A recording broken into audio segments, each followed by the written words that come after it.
Hello, this is another installment of a basic lesson on rhythm and a little bit about dynamics as well.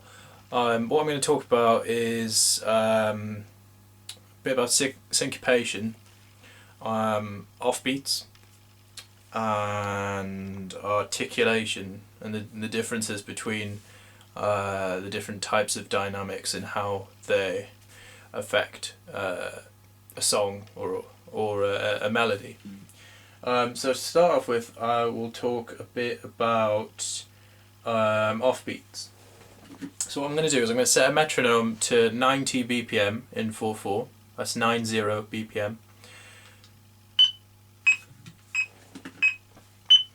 And I'm going to play the E octave, 7th fret on the A string. And I'm going to be playing on the offbeats. Now the way the offbeat works is when you hear each of the beat, you play in between the beat, a bit like this. So I'll play on the beat and then I'll play off the beat. So on the beat.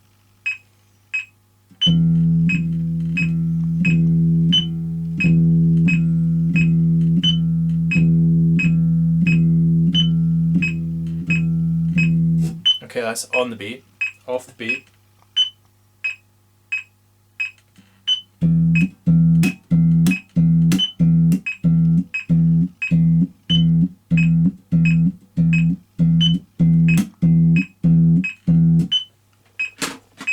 Okay, I hope you can hear the difference. But basically that's it's a very, very simple exercise to get you, again, training your ears, getting used to the sound, and it also makes it sound a bit kind of funky as well. So again, yeah, rewind that. You could do that with other things such as scales, but I will only talk about that briefly, really, because basically, yeah, just try that using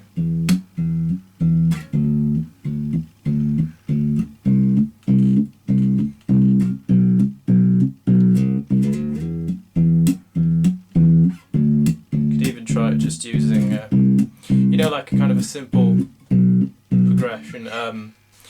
It doesn't really matter what note you use, it's all about the rhythm, really. That's what you really need to focus on, the rhythm. Right, next, a bit about dynamics and articulation. Right, why do we use dynamics? Basically because they add expression and variety to a song. Now the easy way to do this is to play scale, play them all at one volume. So I'll start on the D major scale, 5th fret of the A string. Start off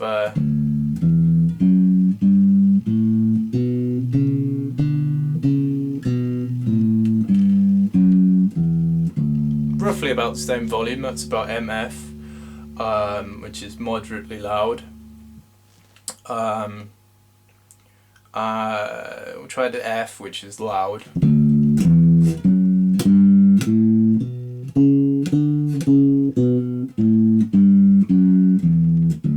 There's a slight difference, but a really good way to do it is to start off really, really quiet. See if you can play the whole scale really, really quietly. Now your left hand doesn't really change that much, it's all in the right hand. So I will show you briefly here how that's done. Basically, you're changing your fingers aren't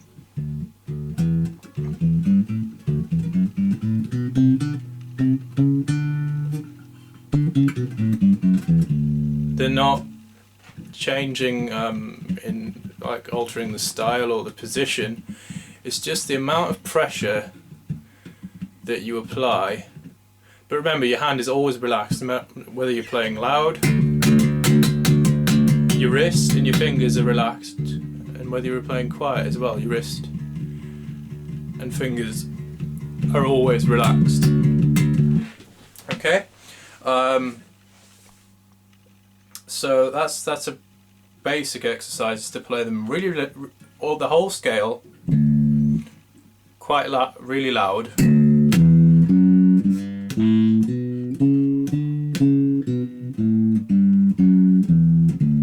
Okay, and then try and play it really quietly, trying to make sure that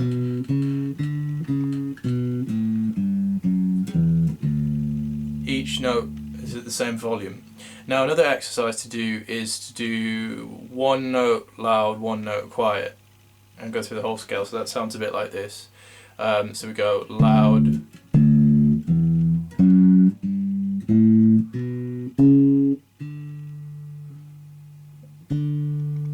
and then we could go quiet, quiet, loud.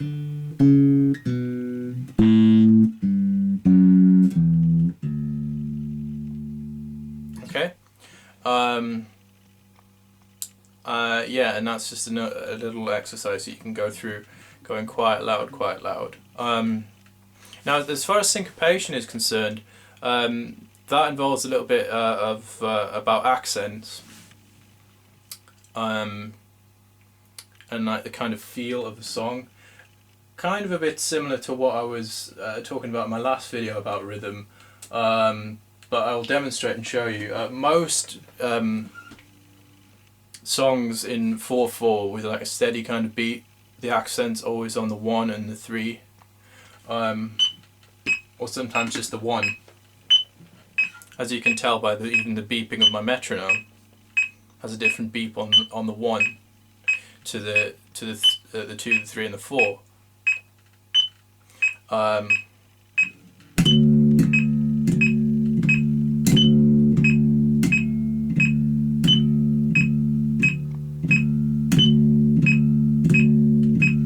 Now there's not really much change in the dynamics. It's all about the kind of the stress, where the beat kind of sits, and you can change that as well, and then you end up with this kind of a bit of a weird. So if I start off on the 1.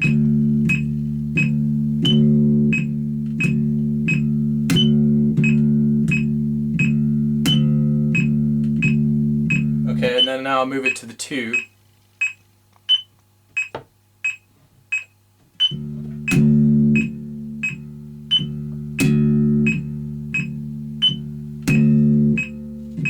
And so on. Then to the 3, and then to the 4. Try it on the 3rd beat, and then the 4th beat, and see how that kind of it gives you that different sort of feel to what you're normally used to, than just hearing kind of.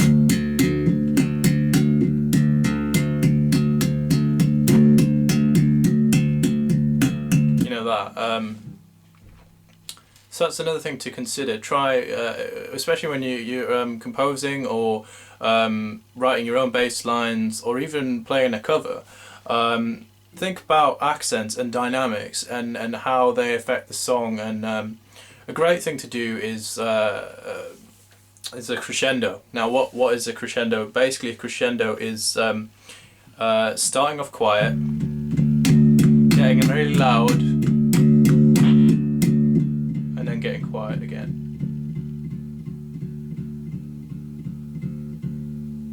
That's a crescendo.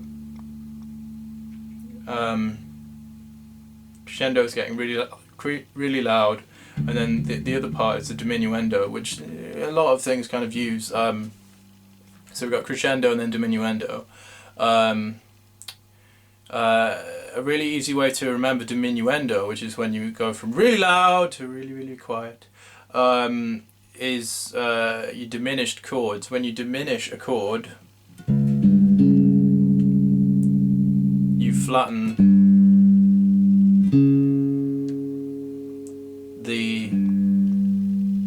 some of the intervals, so then they become diminished. So diminished is flattened. Very simple way of remembering that.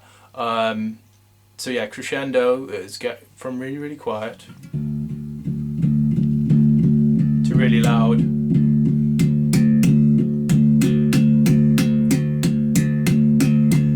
and then diminuendo is from really loud to really quiet. Okay.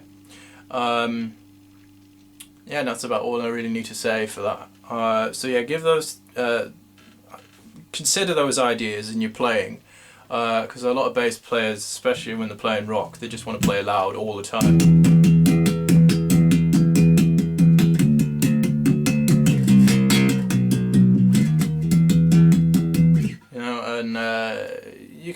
You can get so much more out of a song if you experiment with dynamics and accents and things like that. So yeah, just consider those ideas, and I hope you find them helpful as well, especially in a band situation.